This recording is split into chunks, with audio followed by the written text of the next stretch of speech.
एक व्यक्ति, एक बौरक विश्वास से जिंदा रहता है।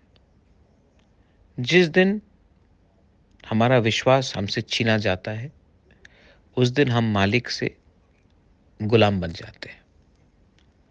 We live in hope, and the day that hope is taken away from us, from the owners of the land, from the Hani Basas, we become the slaves. Don't let anyone take that hope away from you. ये जो आपके अंदर आशा है, वो कोई आपसे छीन नहीं सकता। अगर छीना तो हमारा नेक्स्ट जनरेशन, आपका परिवार, आपका बच्चा, आपका खुद का भविष्य कहीं नहीं रहेगा। मैं फाइट कर रहा हूँ, थका हूँ, तबीयत ठीक नहीं है, थका हूँ, लेकिन मैं फाइट कर रहा हूँ कॉन्स्टिट्यूशनल सॉल्यूशन के लिए।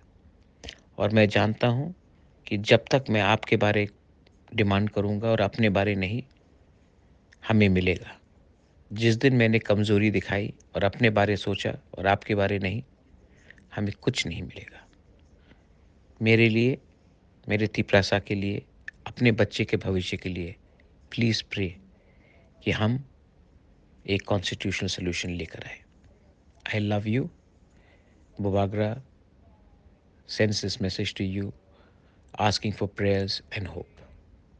This is not a message for politics. This is a message for prayers. Nothing is more powerful than a prayer. Belai no Hambai.